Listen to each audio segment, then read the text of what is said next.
First of all, welcome to the second tutorial, the second episode of this Agile Toolkit tutorial.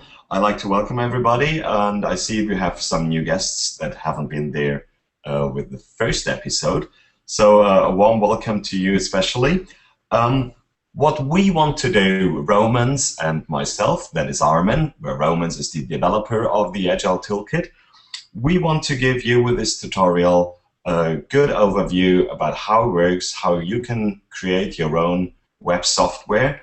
And to do that, we started in the last tutorial like our idea of a web software we want to create together with you guys along the way.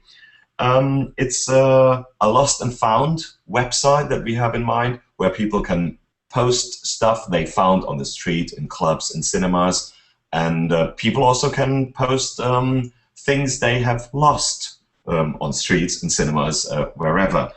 So a website like that needs many of the things that possibly any other website in the world would need as well.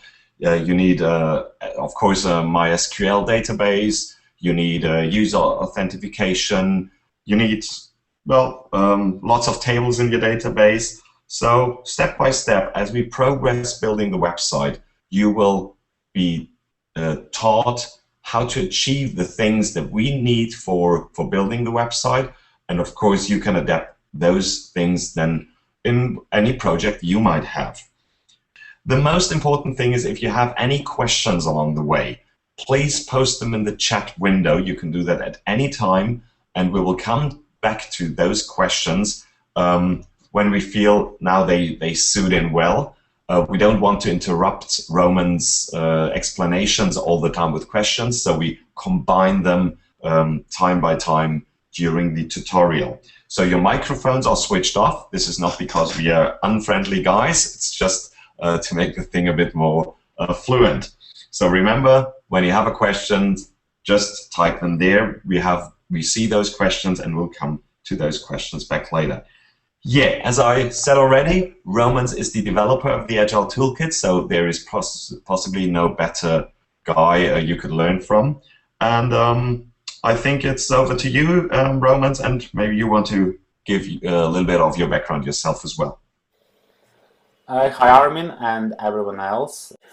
And my goal with Agile Toolkit is to enable even unskilled developers to create web applications quickly without worrying about too many things, such as how things will look or how HTML works and so on and so on. It is basically to give the power to developers to achieve their goals with the minimum effort. And in the last episode, we have installed Agile Toolkit on our local system. So I have it running here on a local host. We also have created a basic database. I think it were only 2 tables. I have been working on the database a little bit, and I added more tables in here. We're going to start using those tables. Yeah, well, I think we should explain what do the tables, why are they structured like that, and yeah, what is the basic concept of it? Well, we can all see that we have a user table there, we have an item table there, but maybe already a question arises, yeah, why is there like a user item table, and why is there an item type table, and why is there a country table? Well, I thought, since we have items, and the item could be lost by one user, but could be found by another user, perhaps we should kind of connect them through the intermediate table. So one user could say, I have found an item, and another user could say, oh, that's actually mine. I think then it's useful to have this many-to-many connection in here. One other thing I did is I'm putting all the table names and field names in lowercase, and I'm using underscores where possible. Also, I'm using a bool as a native MySQL database Boolean type, which is actually implemented as integer. Yes. And What else? We have email. I removed the login. We're not going to have the login for the users. They can just use their email as login. Mm-hmm. Then in regards to created field, so this is the field which I suppose shows us when the record has been created. From within the PHP, we're going to assign it to the date of creation. I will also show you how that is done. And because we have this field in multiple tables, maybe I will also introduce it to controllers and how we can do it for every table. So what we are going to do is we're going to create a model structure, which is an object-oriented explanation of the table for PHP. Some frameworks allow you to do it automatically. There is a tool in Agile Toolkit to automate it a little bit, but I prefer to do it manually and customize it to achieve the best results. Just to jump in for a second. So the basic structure that we see here is we have, of course, the user table. We have the users that find and lose items. We have, on the other hand, the item table. When you post an item that is lost or found, of course, the people need to know, okay, what is the title? Like, it's, for example, it's a purse. There could be a description like what the purse looks like. Then, of course, we need to know where the stuff was found or lost. This is where spot, street, city, and the zip code comes in question. And now, if you wonder why we have this country table, well, when people enter, like I've lost something in France, for example, we don't want to have in the item database 100,000 times the word France in there. So instead of having that, we relate the item table to the country table, where we just identify the country by the country code. So we don't end up like having the same words in the database a million times. So it's nice and tidy, and that's the purpose of the country thing. Okay, yeah. I also have put together a very simple model for the user, just to reflect on the fields. So as you can see, we have first name, last name, email, and the password. I decided not to add any additional fields. I always can come back and revisit that. Okay, and this is how our index page is looking like. Let me also bring the index page. I did some cleanups from the last time. So that line enables us to have an administrative CRUD for the user model. So I can actually edit everything. And the password at the moment is a clear text. So okay. Test 1, 2, 3. I can edit any field in here. First name, last name, email, and the password. Okay, so now that we have gone through the database model and have created the first model in the PHP, which is for users, Agile Toolkit comes with authentication. So the next topic we'd like to jump into is how we can turn on authentication. Because as we're going to edit things, we'd like only administrators be able to access that. So just explain in a few things, what is this all about? So we have this class model user, which extends a class model table that comes with the Agile Toolkit. And the first thing you always do when you extend the class of Agile Toolkit is you call the init function of the parent object. Well, to set it up completely, and with those fields, this and then add field, it adds the what we saw in the database, and it adds that to that model. Maybe you can explain that in better words than me. If you compare to how models are defined in Agile Toolkit and other frameworks tend to have a very static way of defining a model, such as they will say, this XML file or YAML file contains definition of fields, and it requires you to complete it right away. In Agile Toolkit, however, it's much more dynamic. We create fields in a line like this, But later on, we can take a field through getElement, let's say, email, and we can modify it, such as set caption. And again, if we're extending the user model, in the next user model, we can either delete a field. Let me show you how you can delete field. This.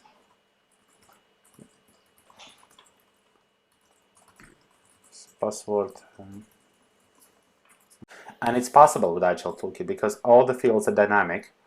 You see that email is being now having a different caption, and the password is gone completely. So there's this flexibility about the fields. You can add them where you want, and even if you are on the page, like here, you can create your model object, model user, then supply it here. Yeah, so nothing is going to change now, but in here in the middle we can add maybe additional field, which would be let's say company.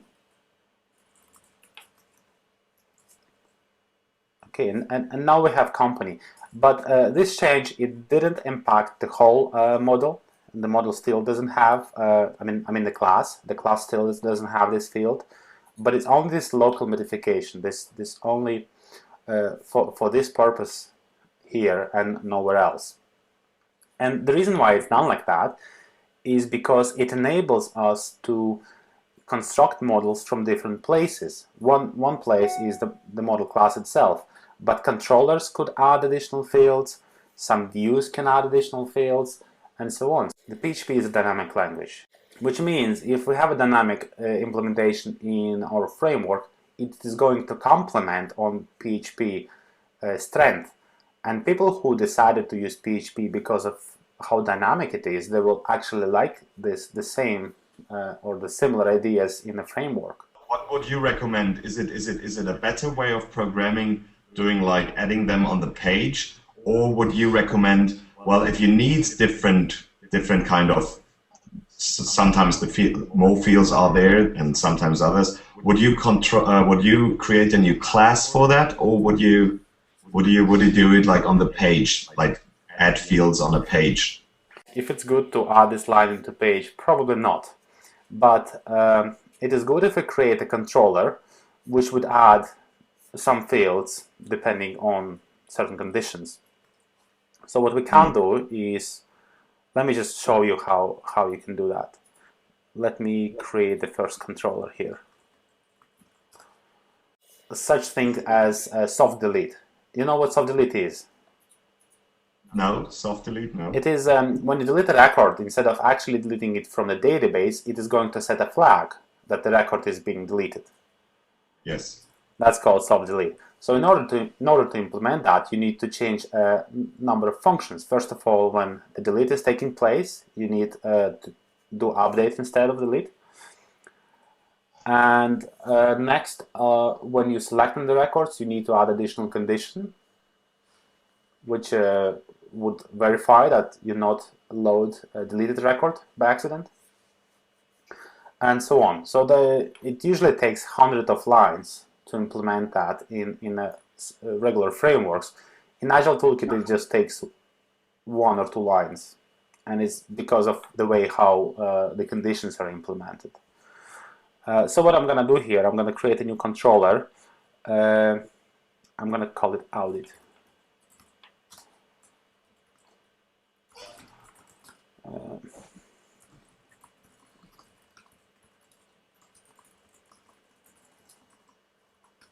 And what this controller is going to be doing, it will add additional field to the model.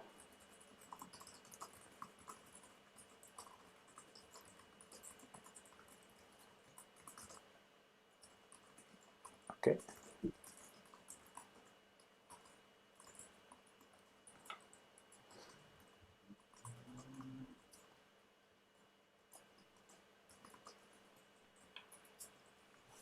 Okay, so here you see I'm using the owner of the controller, which means I'm making assumption of when I'm going to add this. Let me also add the proper check here, just to be sure if this.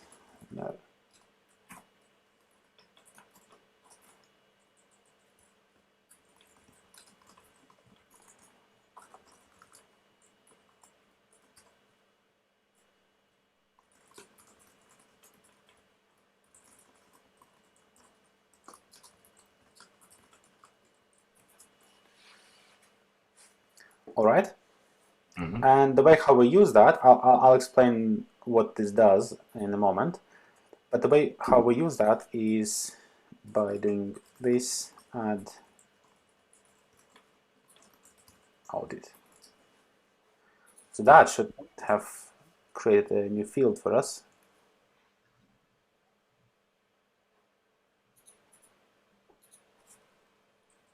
Double L. Okay, now we have a new field. Let's see if it fills in automatically. Yeah, it does. So when I add a new record, it automatically being populated with the new data. What else we can do with the field? We can tell that it's going to be system field, so that user. Oops.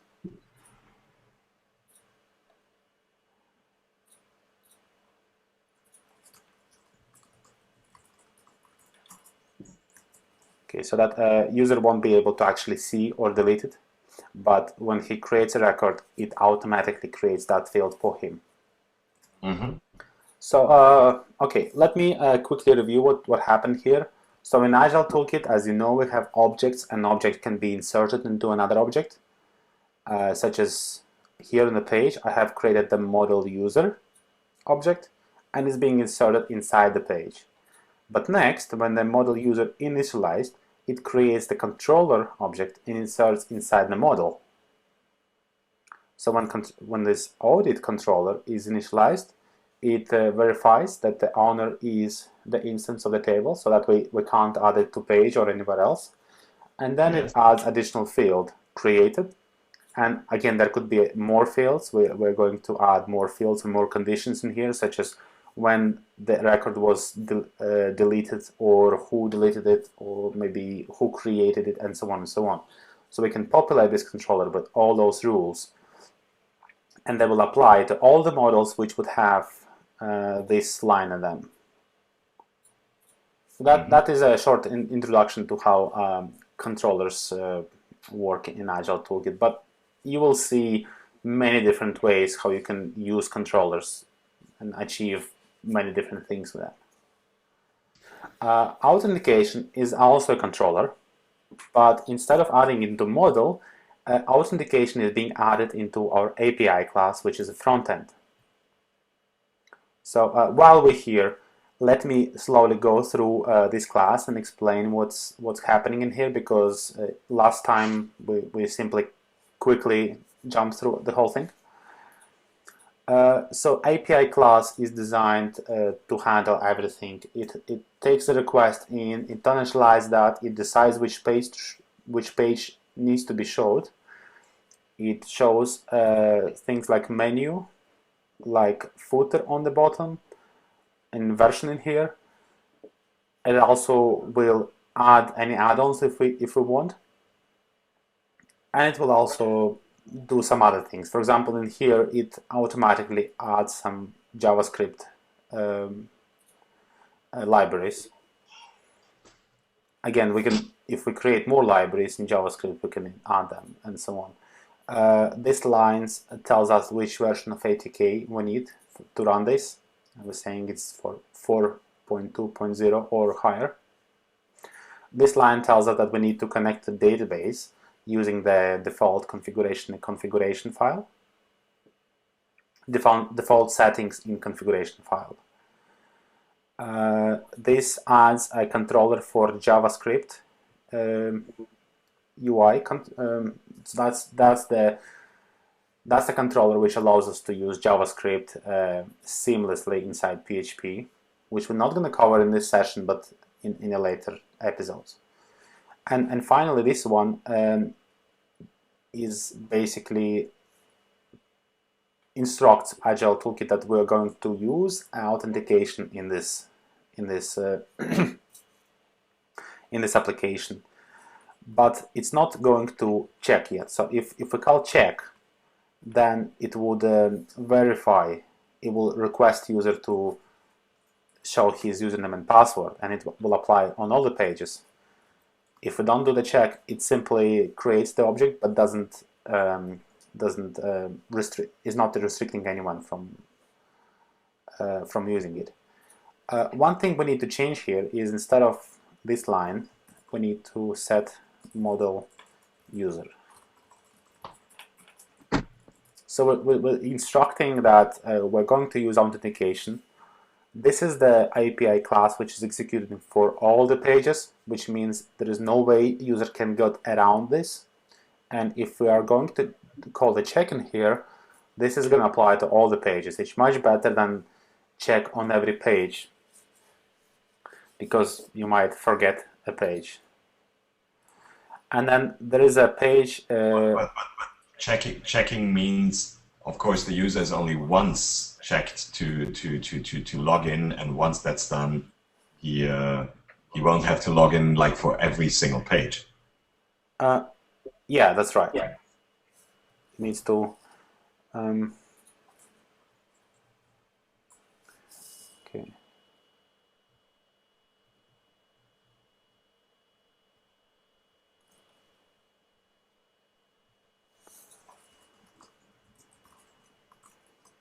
Okay, the trick here is when I call set model, this is default method. It returns the model to me, not the authentication controller. So I need to do it through the variable.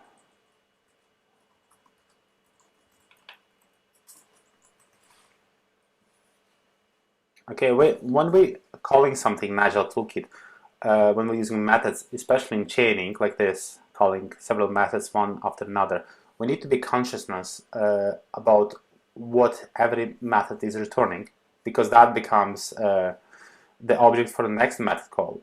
So this method is going to return us object of the type basic auth. But when we call set model, it is going to return an instance of that model to us. So when we call check, we need to make sure we're calling the check on the authentication, not the model. How does Agile Toolkit know which fields which fields of the database to use for the authentication? There are defaults, which is I think email and the password. But yeah, so when we call set model, the first field is the login field, which by default is email, and then we have a password. Okay.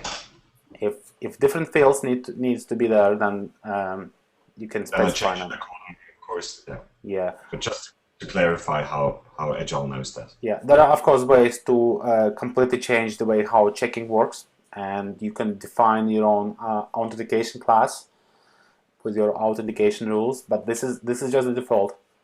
Okay. And let me also take this check method, and instead of having it here, I'm going to move it into the index page. Okay, so I'm going to put it here. One other thing is, when we add authentication controller, it automatically assigns a property inside the API called auth to point to itself. So we can access our authentication controller later on like this.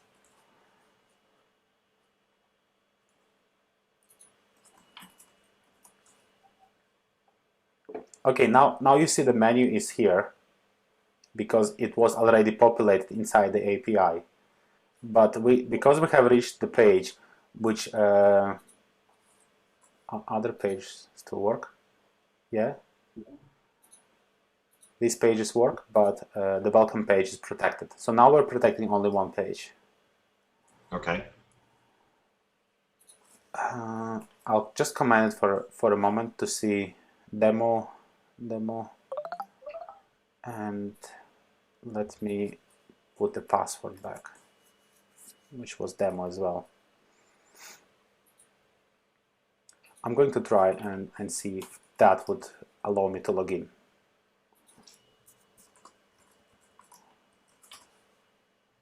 And I'm in. Good. So,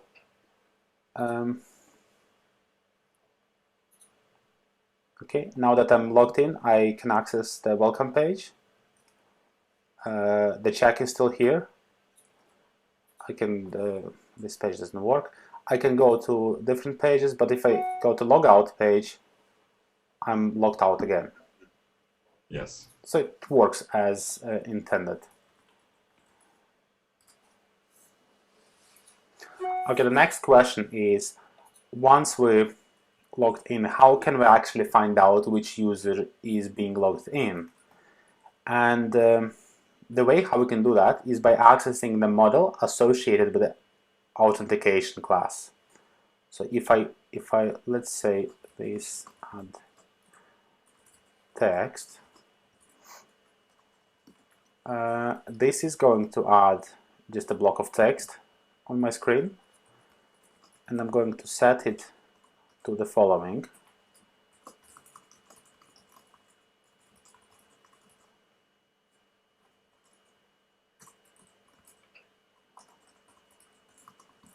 First name, and this is John. So this is how we can access properties of the model which is being loaded. Let's see if we can access password. We can't. So when the model is being loaded, just for security reasons, it wipes out password, so that is not being stored. But other fields are there. Okay. Okay. So we have authentication. For now, it doesn't use any encryption. We will show how to use encryption later on. And well, now once a user is logged in, yeah. Of course, the user shouldn't be able, for example, to edit or delete other users. As we see now a list of all the users, well, probably a normal user shouldn't be able to see that, huh? That's right. And the way how we approach that in Agile Toolkit is by extending existing model and restricting that model only to a currently logged in user. So let's say we have a modeled user, which is still a valid model for administrator. But for anyone who is not administrator, let's add a new model and call it me.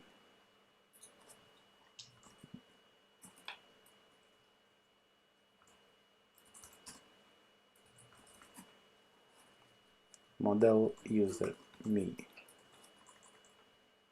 So this model now is going to inherit model user, but instead of allowing it to access any records, this one is going to only allow you to edit a single record.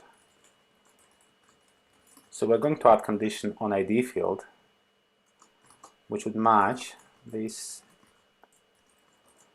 alt model ID.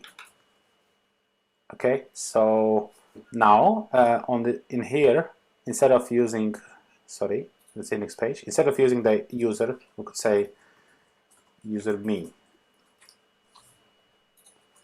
Yes. And now it's only one user. Can you go back to the newly created model for me? Because I have a question. Okay. Now, when this AP auth model ID, in the other term you wrote model and then in brackets, in quotation marks, you wrote there the first name. But this time, when you're accessing the ID, you don't put it in brackets and quotation marks. That's because ID field is special, and in some cases it could be named differently. Some people like naming their IDs as user_ID. Yeah. Some people would like to do in capital letters. But the property ID, like this, it's always going to be the Yes. same. It's going to be always the property in the model, which is called ID. So if we write it like that, of course we can also do square brackets, and in this situation it would work. But this is much better. And the ID is like predefined as being in the table. Yeah, Like and actually it's a good point you're making here. There is a property here which says ID field, which is ID by default. And just to be universal, instead of having ID here, we could say this ID field. Okay, now we're really universal, and now this construction would still work if we decide to rename the ID field of user. Mm-hmm. Let's see if I can create a new user here.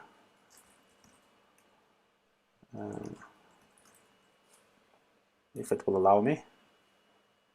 No, it's not. So it tries to create a new user with ID number 1. But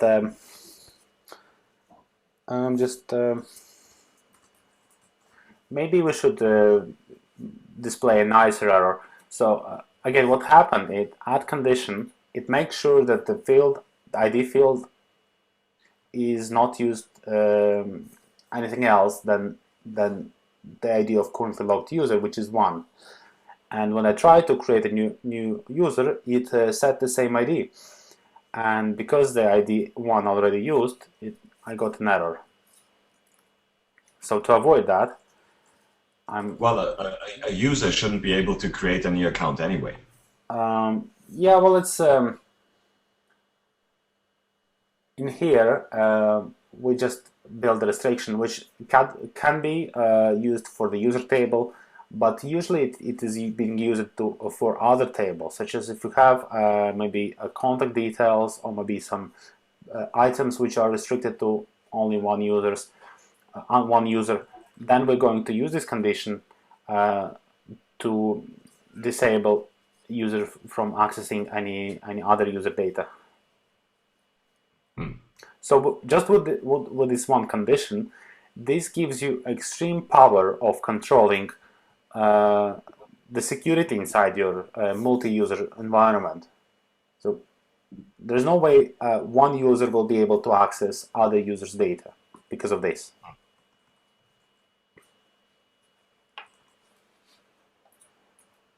Okay. One other way to edit data of the user, of currently logged user, is let's say if we add a form and use set model. We already have a model, right? Inside this API out model, there is already a model for user. Let's see if we can use that. Yeah, we can. So there is a first name, last name, and even the password. So this can be used to create the preferences page where user can change his some of his data. I'm going to delete that. I was just showing that it's possible.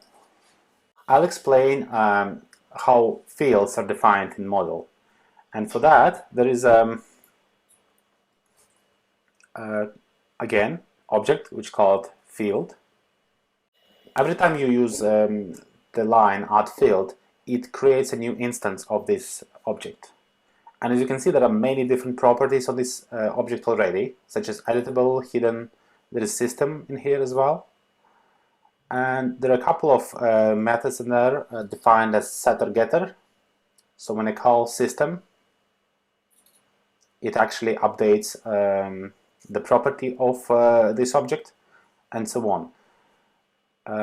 It is also possible to extend that and add additional properties to the field, such as, for example, you'd like to have a maximum length, there was actually a blog post explaining how you can add maximum length property to the fields. You will find additional properties, maybe a hint, okay, maybe a field hint. So when you add field to the form, you'd like to have a hint under that field. And if you would like that hint to be defined inside the model, you can actually create a new property in here. So it's very flexible. And when calling system, it changes the property of that field. Actually, when the system is called, if system is true, it sets editable to false and visible to false. So we don't want users to edit or see system fields by default. Yeah. Other than that, it returns the current value. You can also use this method. For example, I set a caption to 1, 2, 3. Let me do this, dump, and then capture without arguments at all. If I do this, it is going to return the current variable to me. So it responds to me with 1, 2, 3. Mm-hmm. The reason why it appeared twice is because we have this model used twice. First as a user and then as a user me. Now, once the user logged in, maybe we should approach it. Or do you want to talk about DSQL first? Once the user logged in? Yeah, well, once the user logged in, well, he should be given the possibility to only change his data, not to add anybody else. At the moment, we have the add button still there. And why not let's like finish the user profile page, so to say, like all that we see here, but we can like edit the first name, the last name, but we shouldn't be allowed to add another user. Creating CRUD with only a model which can load on a single user is a little bit weird, I'd say. Normally you wouldn't do that in application. You simply put a form there. And as you suggest, since we're doing that, let's create a profile page and add a form there. Mm-hmm. Now, before we do that, let me show you one small add-on which I like and use sometimes, which is called Form and Save. And this is the whole implementation of an add-on. You can also take a look at how add-ons are working. So add-ons always live in namespace, and this one lives in Form and Save namespace. And here I create class which is inherited from a form, and only thing this form does, apart from the regular form, it automatically adds a save button, and it adds an event. So when form is being submitted, it is going to update and show a message saying save. And that's all. Mm-hmm. Okay, so it enables me to, instead of using the regular form class, I can use this class, and then I don't need to worry about saving things. Let me go and create the page for the profile.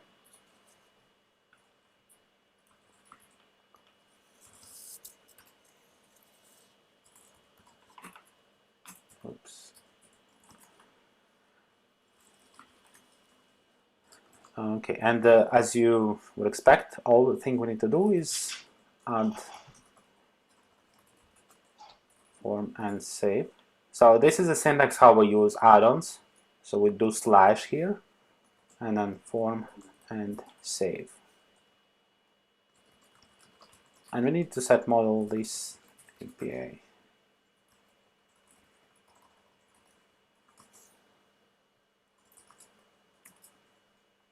Okay, and what else do we want? We want this to be a part of the menu as well. So we're going to add a new menu item, which will be called profile. Okay, so if you go into profile,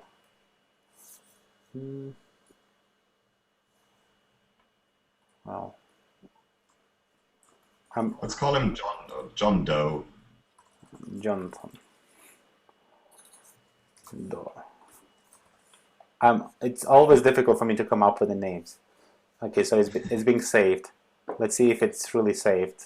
So it's saved here, and also it's saved inside this model, which is associated with the with authentication.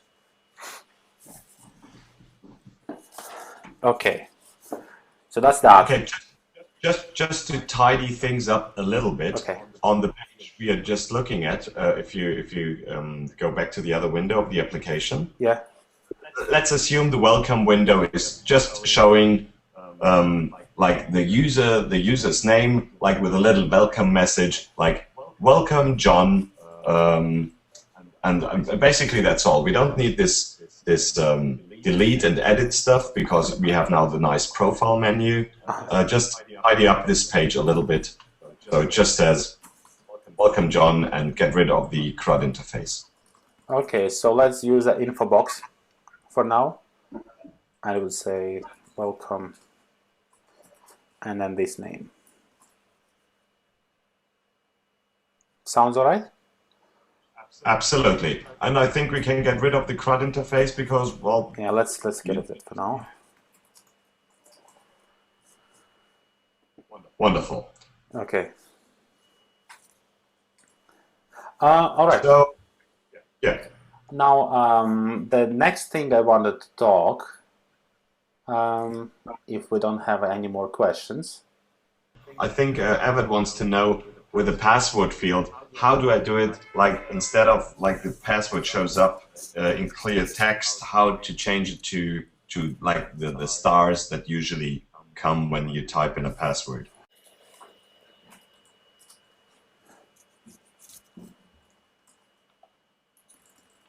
Right. So it changed the type of field which is going to be displayed.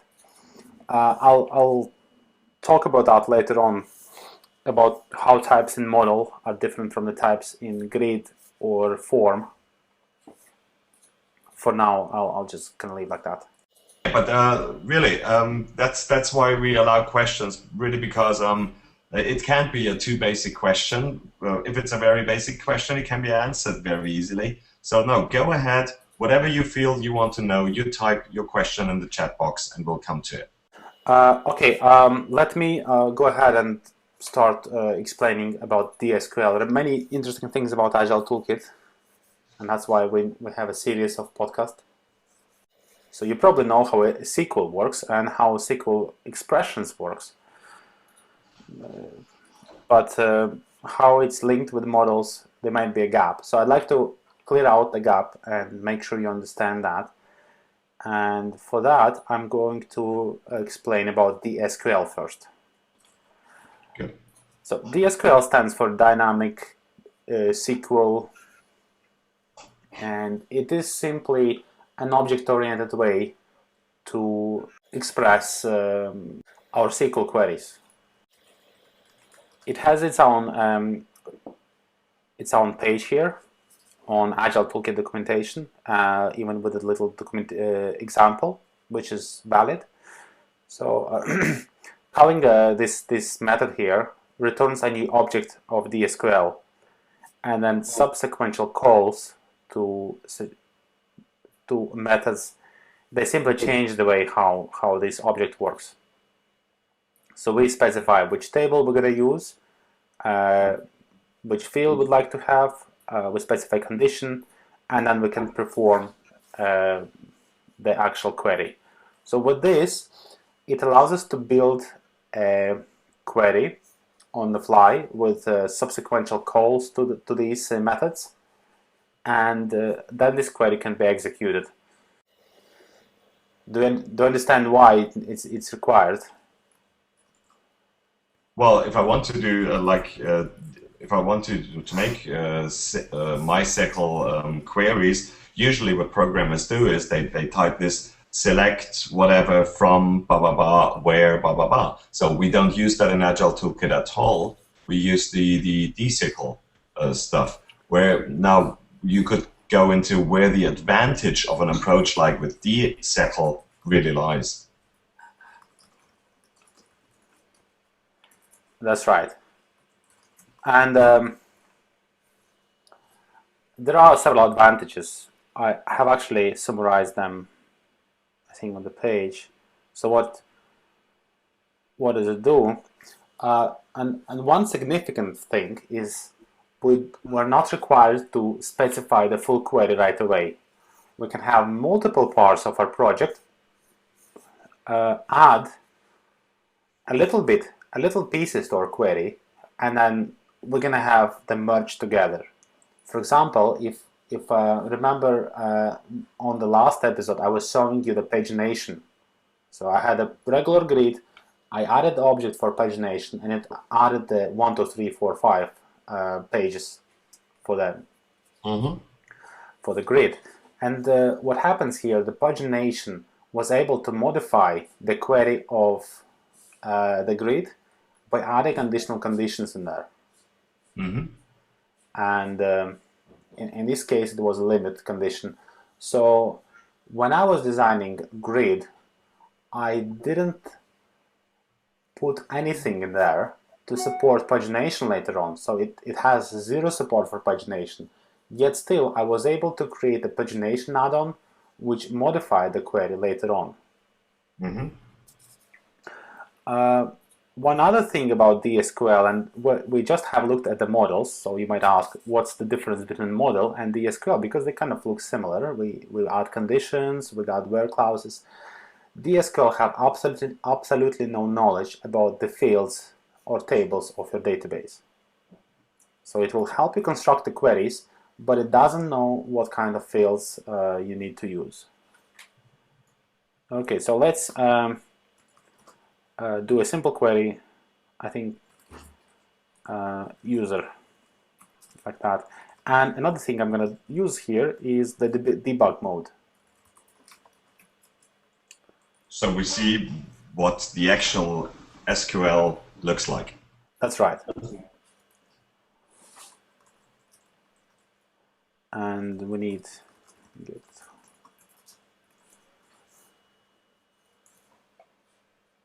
Oops, not like that.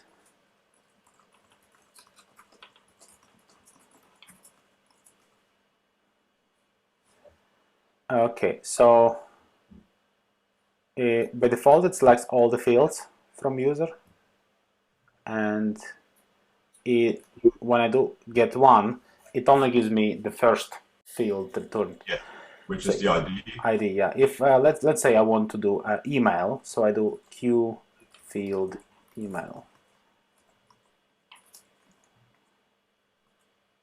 So now it's going to select email. As you can see, it automatically adds apostrophes here around, so that if any field is called using a reserved word in MySQL, I don't need to worry about that. Okay, that's great. One other thing is condition. So if I type where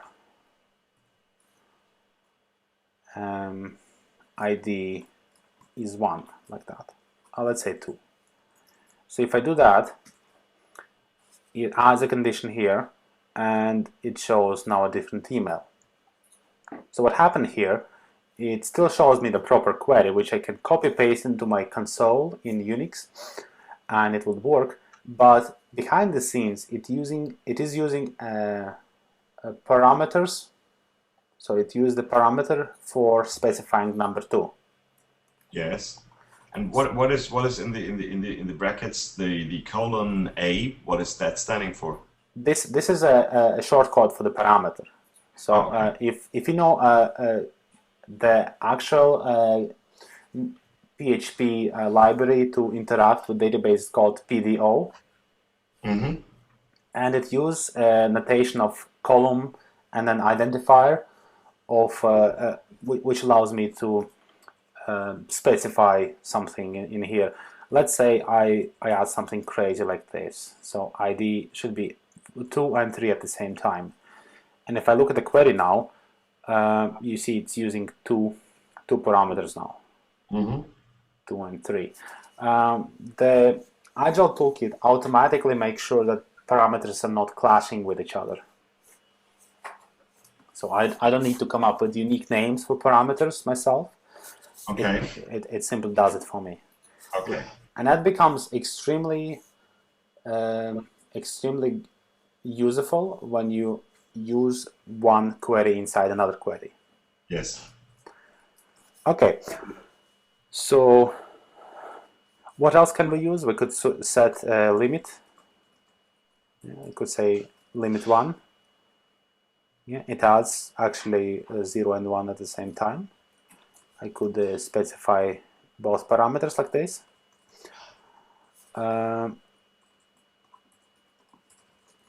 Order is possible. Let's say name. I can do group. Everything order by first name. And as you can see, if there is a problem with a query, you can see the actual query was like this. So it uses the column A here. And then there is an array of parameters. So $A was equal 3. And it said what kind of it was trying to do select. And SQL error, obviously. There is also a template for selects, but we'll get into that in a moment. Okay, I have fixed that. So that's the basic way how we can create queries, and it's pretty powerful one. So it allows us to do any query without need to have any models. Instead of email, we could do some count. We could do like this. Okay, so it returns us how many users have ID 3, which is 1. Cool. That's the full power of MySQL. Now let's say you want to call a function or do something more fancy. You're going to ask, how can I do that? First of all, let's say how we select a user whose name matches his surname. First, name equals last name. Is that what you would write? Well, you need to have something like that. Yeah, exactly. Yeah. Well, let's say we're gonna try that. It actually might work. Yeah, that actually works. So first name equals last name, but of course it works a bit different with DSQL. Yeah, let's see. If we can do that. No. So the thing is, if we specify some weird characters such as space and equal in the first argument to where, then it's going to assume we simply want to pass some expression there, and then we're just going to type it as is. So it's a handy shortcut. But what is significant is usually the first argument to the where condition is safe, because it's a field, but the second is usually unsafe because that might be expression coming from user, and he might want to add some parentheses in here and try to break things, break our query for us. We don't want that. So the second field is escaped by default. But in this condition, this is not what we want. So what can we do about that? And this is where we using expressions. The way how you use expression is if you call expr function you can use on the same query. It is going to create a clone of that query and return it and change the way how that works. As a result, giving us something like this. Mm-hmm. Okay, so inside this expression we could use anything, and so I'm going to type absolutely anything, and it will just put it in there for me. It's not checking anything.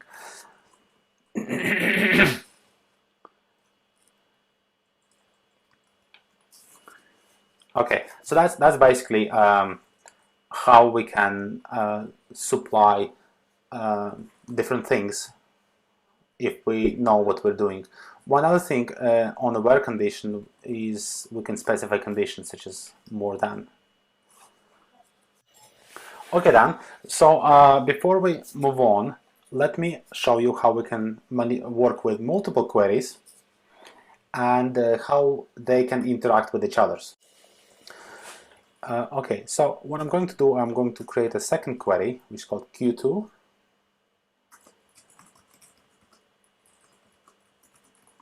It's done exactly like this.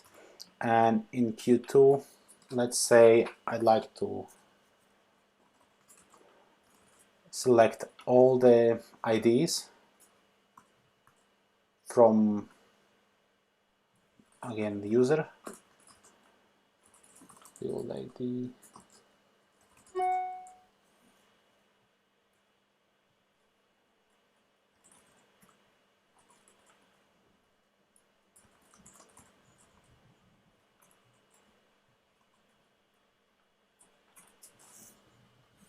Okay, so that's our second query. So what we're doing is we're looking at the table user, we're selecting field ID where where email equals demo@demo.com. And now what we can do, we can use the second query as an argument in here, like that. Let's see if that would work. So what happens now? We're doing the select, but our ID field, it says equals, should probably say in. Okay, where ID is in, and then this other query comes in. And also, if you notice that this argument, which was given to the second query, also comes here. So again, as I said before, it properly handles all the arguments. Mm-hmm. And what this does now, it allows us to create a subqueries without any danger of running into some limitations, such as same fields being used and so on. Okay. So it's a real flexible platform, which is relied upon by models when we have conditions inside the models. So that's the basic introduction to that. Before going ahead, let me just add a few more things about how we can actually load data. Until now, I was only loading one element using get1. I can use for each, like that.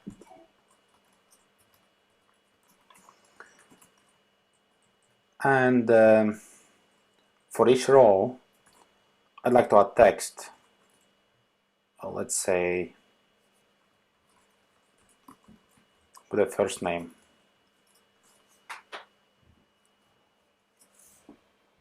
And let me take out this condition because we don't need that. So there we go. We have this executed 3 times. I can change it to paragraph. So that executed 3 times, and it returned to me 3 values of that query. Mm-hmm. Okay, so that's one way how we can retrieve data from the query, and it's the most convenient one. I'm not going to go much deeper into this. If you want to know more what can be done, you can go on the agiletooolkit.org/doc/DSQL, and there you have basic usage. It explains how to connect to database, so you can actually have multiple connections. How you create your queries, how you debug. So that's what I was explaining today. But also it will introduce you how you can have different ways to fetch your data, or how you specify fields. It goes just a bit deeper about everything, how to specify field aliases, multiple fields, how you use expressions, again, this one. explains about subqueries, and so on and so on. And finally, it also talks about how we can expand our queries,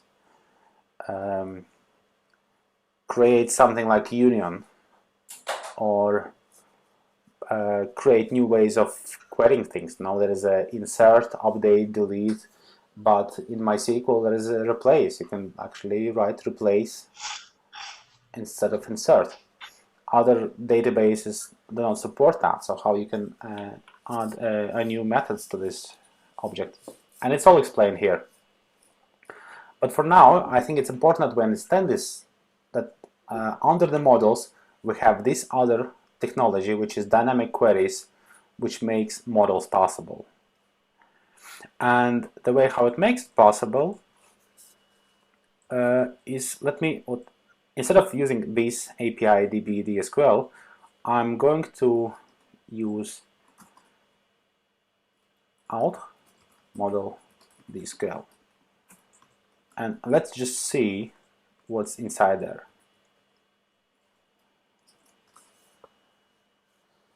Okay, so this time I simply took the DSQL object from the model. I didn't specify the table, I didn't specify anything. And as you can see, it already filled in the table for me. Now let's do something else. Let's create m equals. We have two questions. Okay. The first one is, when you get all data from a table, it comes as regular array to be used in other objects? Okay, let me show you this first. So I'm going to use a different model, which is user me. Remember that this model was restricted only to my own account. Yeah. Okay, and then I'm doing DSQL. Let's see how that changed. So you see that now I'm getting this query, but it already have a condition which will limit it to only my name.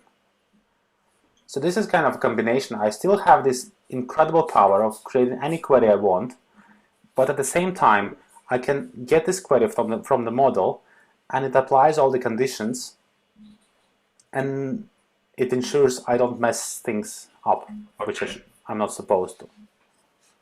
Now about the fetching way. So it is possible to get all the data from the query at once. You can do qget.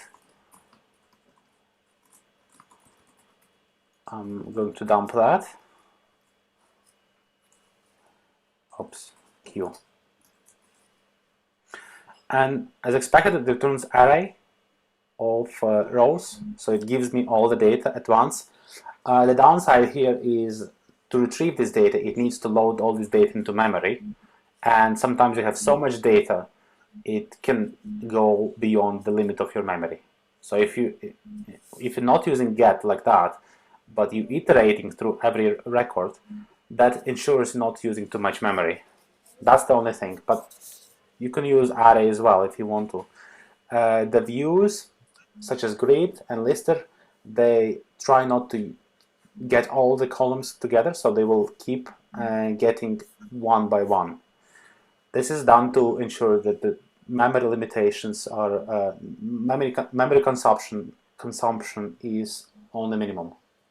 Yeah, Ebert just refined his question that he had. Yeah, there's a field lost object, and I would like to get this text typed by the user to do my query and brings on the results wanted. So I think Ebert is when you want to get all the objects that a user has entered, like that he's lost, how do I combine then those two tables together? Is that what you're up to, Ebert? Ebert, we will come to this as soon as we populate our tables with items, and because we will have this function, a user that is logged in, of course, should see what kind of items did he lose, or what kind of items did he found, and we will definitely have at a later stage exactly the functionality you are talking about, and we'll come to how to use the join, and maybe Roman gives us a little bit of an overview what is like inner join, left join, but we'll come to that at a later stage. Yeah, and I'd like to depart a little bit from DSQL. It is a powerful thing, but I don't get too hooked up on that because models, they pretty much eliminate most of the need in going to SQL directly. And models also can do join, and joins in models are much easier to work with and less pain. So it is there. DSQL supports joins, but I'm not going to work with them directly. I'm going to explain how to use it in models because it's much simpler. Next on my list would be active record. Okay, active record. So I'm going to delete this. Don't need it anymore. And you are familiar already. Okay, let me create new model like this. New user, and let's say the first thing we want to know if the object which describes user is being currently loaded, if it has any data, and it does not. And I have been looking into different ORM, so let me actually start a little bit and explain what ORM is. This concept is, I think it's originated in some other frameworks, maybe even it's coming from Ruby on Rails, I'm not sure. But the idea is you have a class which can be loaded from the table, and then the properties of that class becomes equal to the columns of the table. So you can access them the way you want, and then you have another method which can store the same data back into the table. The way how it usually works, you would have a class, some sort of a controller for the whole table, and when you ask this controller, can you please load me record number 25, it creates a new object and it gives you this new object. And this object lives while the data is loaded, but once you delete this record, the object is gone as well. So for object, it isn't even possible for the object to look at multiple records. So if you are going through the table and you would like to load 20 different records and do something with every record, what you end up doing is creating 20 different objects in your memory and then disposing of them. This is not very memory efficient. The way how we approach that in Agile is the table and the record is being combined into a single object. And for example, that's this model in here. So the model is not only it have information about what user table is, but it also can load one record at a time. And the way how we'll load some data into the model from the database is by calling load. Oh, we haven't loaded it first. Oh, okay. Like that. Okay, so now the data is loaded, which means we can access it by calling either get, like this,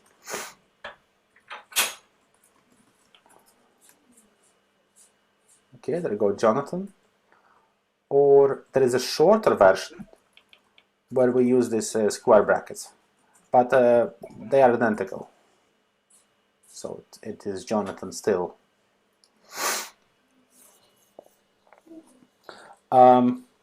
There are different ways to loading this. If I say load 5 and there are no records with this ID 5, I'm going to get an error. Alternatively, there is a method called try load. So this will attempt to load record number 5, but if it's not found, it will not produce an error. If we're going to check if the model is loaded, it will return false, because the model is, we tried to load, but it couldn't be loaded. The model could be loaded with only one record at a time, which means if we want to do operation on multiple model records, we either need to do a SQL query using DSQL, like I showed before, or we could load IDs one by one, iterate through all the IDs, and perform that change. Let me show you how you can do that. For each model is row. And this is basic syntax. So now it displayed all three names to me. And what happened here is the model was loaded with the first record, then with the second, with the third. Of course, if I change the user to user me, it will only restrict me to myself. So the whole thing is very logical. Okay, and well, let's see, last name. How about I perform a change for every entry in my model, and I can do it by calling model last name. Let's say I would like to add a dot at the end of every field. And then in order for that to be effective, I need to call model save. So I'm going to save every model which is being iterated through. And okay, so it's being done once, twice, 3 times, and so on. Okay. So I'm going to remove that. So as you can see, this is a way how you can load and save things into MySQL. Okay. And the benefit of it is like this is when I do stuff to my rows or tables or whatever without like the UI. That's right, yes. Okay. So a good example would be if I want to change the password. Usually people type the password twice. We might need to do the check and then change it manually because the form it might not know how to deal with those two fields. Yes. And the application would be exactly this. So let's go to profile page. I'm going to stop using this add-on here, and we'll simply use form. I also need a variable here for the form.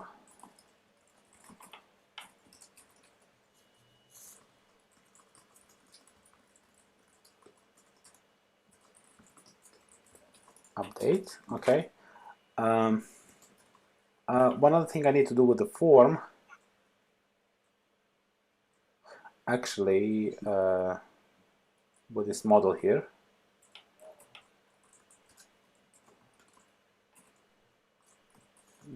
I'm just going to assign it to a more manageable variable like this. Okay, I'm going to double check if it still works. Okay, it is working all right. Now I don't want to display a password field, and one way is when setting model, you can simply specify a list of fields I want to show, like that. But it's not what I want. I want simply to take out the password field, and I'll do this: m get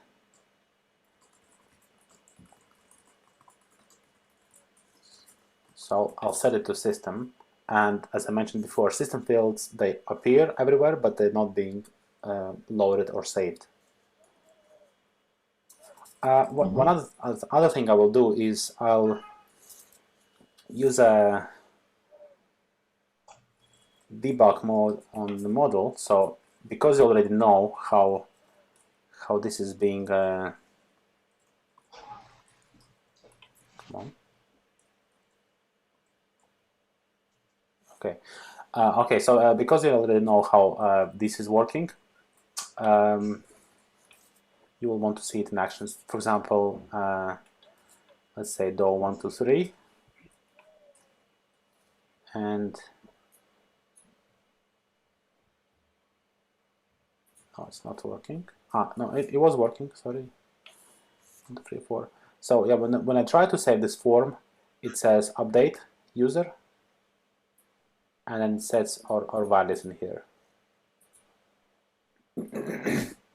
So it updated my last name. Okay. But not the password. The password is missing from the form. Now, because we removed the original password field, we'll need to add the new password fields for the form. And this basically form allows me to combine fields from the model. So model can populate some fields, but I can also add some fields of my own by using form add field. Let's say password would be the type, and P1 would be the name of the field. So it adds this password for me. And I'm going to add the second one as well. And put some meaningful description. New password.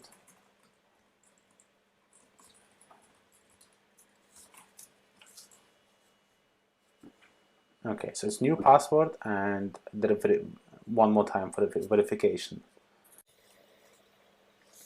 Now that I have those two new fields, they have nothing to do with the model. So when I click Save,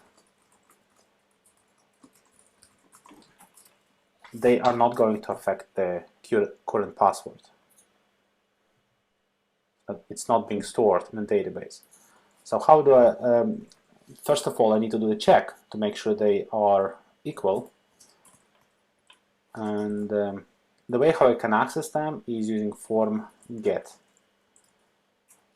And if the first field is not equal to second field, I'd like to show an error. Form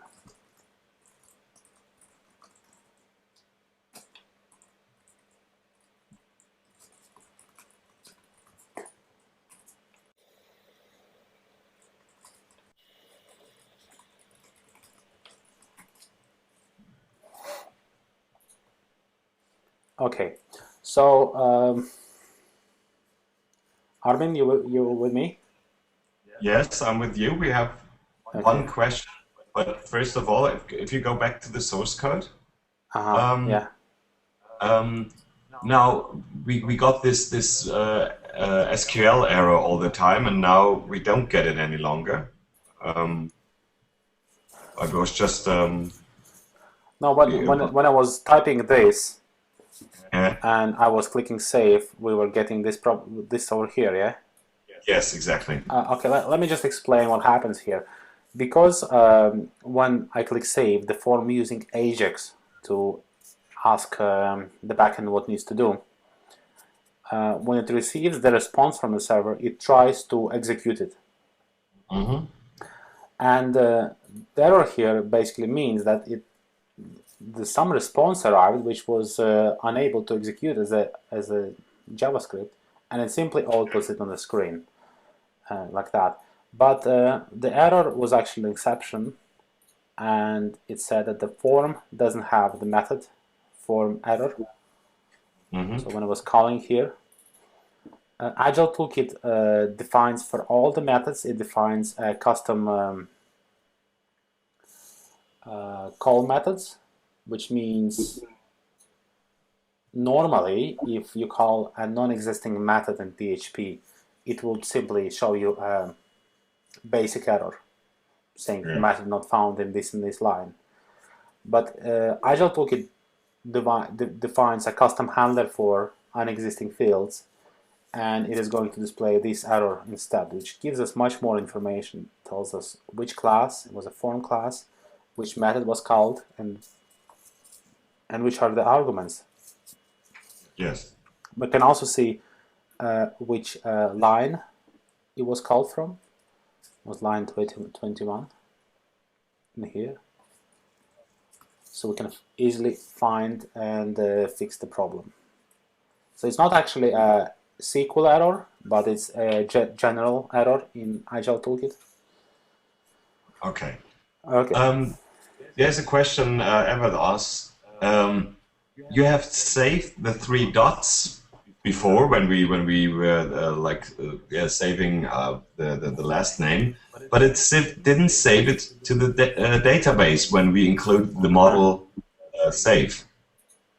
Okay, that's a sharp one. It did save, but you see they're still there, dots. But the thing is, when user is being authenticated, his record, his model is being cached in session. So we're doing that so we don't need to verify his existence of his user in SQL every time I'm doing a page request. Thanks to that, we can have admin area and MySQL, which has virtually no additional SQL queries apart from the ones you create. So it doesn't bring any inefficiencies inside the design. And as a result, when I'm working with a profile page here, it actually loads the data from the memory cache, not from MySQL. However, when I update something, it saves it into the database, and then it reloads it and puts it back into cache. Okay, so the next time I open that, it actually shows me the proper values. But the rest of the database entries were affected, and the dots were there. Okay.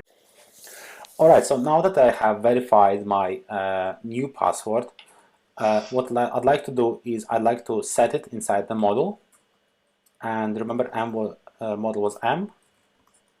So I simply would go set password form get p1. Okay, it's 1 2 3 1 2 3. Okay, and now if you see there is actually update for the password in here as well. Yeah. Okay, so just to go over this again. So what have we done here? We made a pretty, I think this is a pretty awesome thing. We have a combination of the model and two custom fields in the form, which appear to user identical. User doesn't know which fields come from model, which are not. And we have a custom handling of our manual fields, and the impact is being updated into the model as well.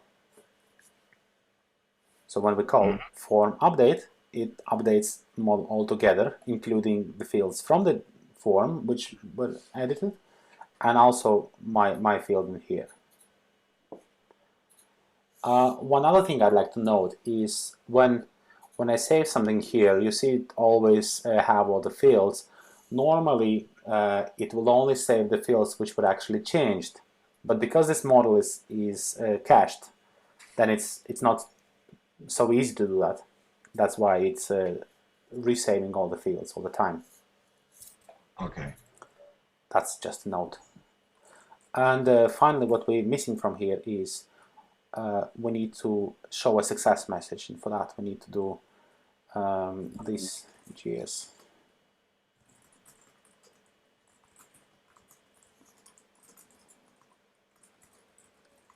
We need this line.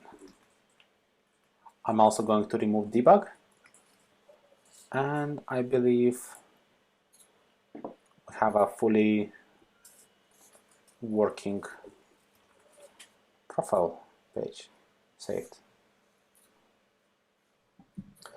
All right. Okay. The next thing that a user should be able to do, of course, is to post a found or lost item, but I think that'll take longer than 10 minutes. Would you like to give adding user authentication? We have this done. Building the admin system probably is also longer than 10 minutes. How long will you take for the GitHub? Let's actually see how we can do the admin system and do the admin users. Okay. Because I think it's not as difficult to do. And for that, let me create a new model which would say admin user. So we have user, which is user me, I need a new model which is admin.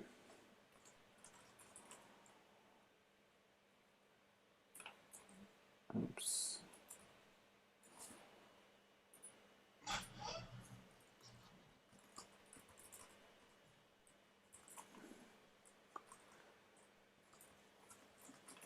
Okay, so as before, user admin is inheriting regular user. What it needs to do, it needs to add a condition saying that isAdmin is true. Also, we'll need to define this field, but probably a better place would be to do it inside the user. Maybe it's only me, but I can't see now what you're typing. The pictures. Okay. Yeah, so I was adding field, Boolean field for the user table, which says if it's admin or not. And for admins, I have a condition which says that it's admin supposed to be true. Yeah. Before we go further, let me add this CRUD which we had here before.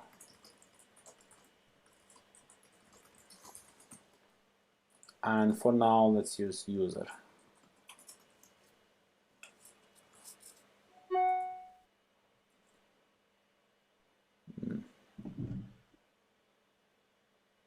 Okay, that is because the password was supposed to be for the form only.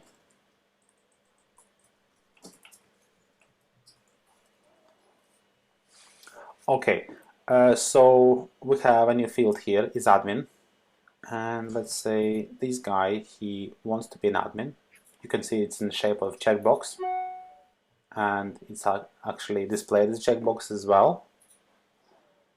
Let's say this guy also is an admin, but this guy is not.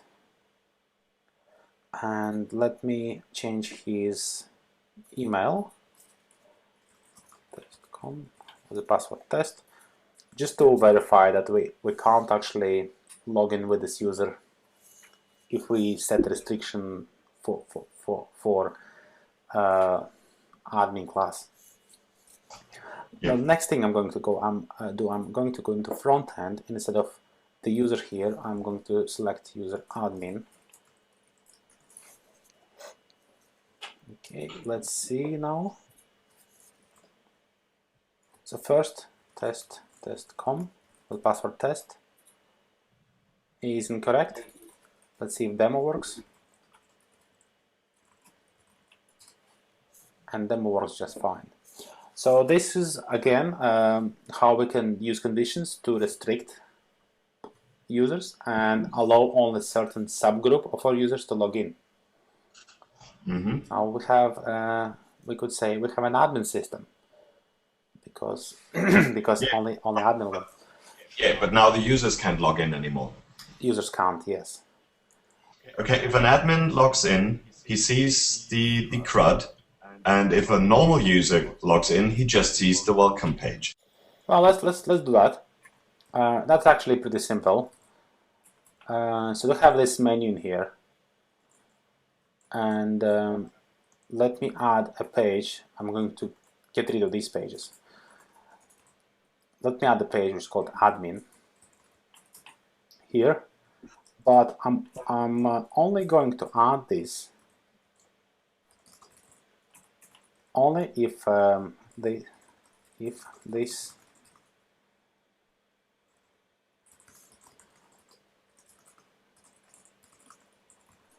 this flag is set. Exactly. If this is an admin, oops.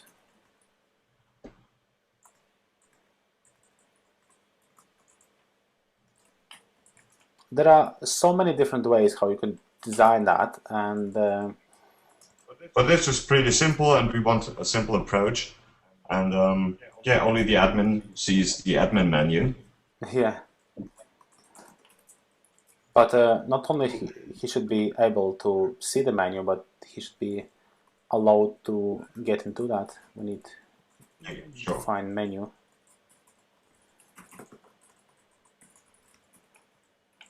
Okay.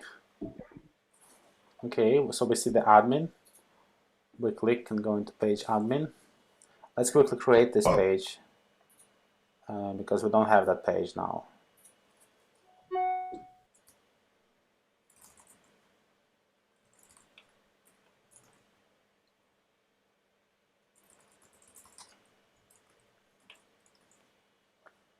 Okay.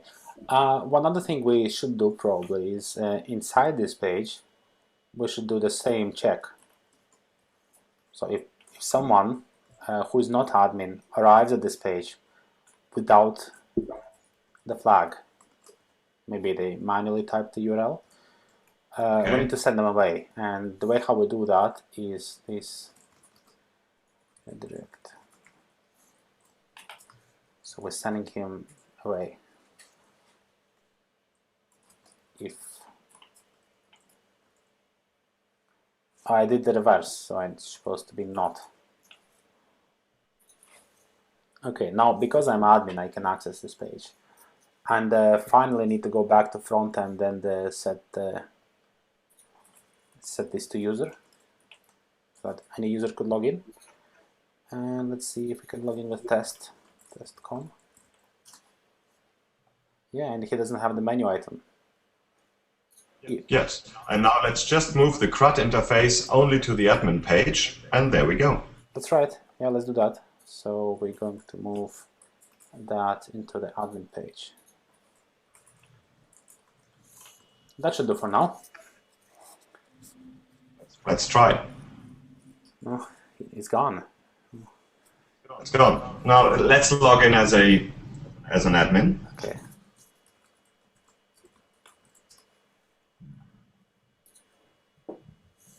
There we go. There we go. We can add users, we can edit them, delete them. Now, how quickly was that done? It was not even 10 minutes, I believe. No. No. So now looking at what we've done so far, we have now we can log in as a user. We can log in as a user that is an admin. The user only gets the welcome page without any possibility to change anything. The admin can change and add any users. Well, for the next episode, we will probably make a register button, because so far users can't even register to our page, and make them able to post lost and found things. Time is kind of up, I think, but now we have a nice little entry point to the website. Well, for my part, I don't have any more questions. I thank all the people watching today's episode. And if you have questions, you have the contact of Romans, of course, so you can post questions within the next hours and days until the next episode starts, and we will try our best to include those questions in the next episode. Go to agilettoolkit.org to make yourself familiar with something that might have not been completely clear to you now, or ask your questions. And we'll see you next time.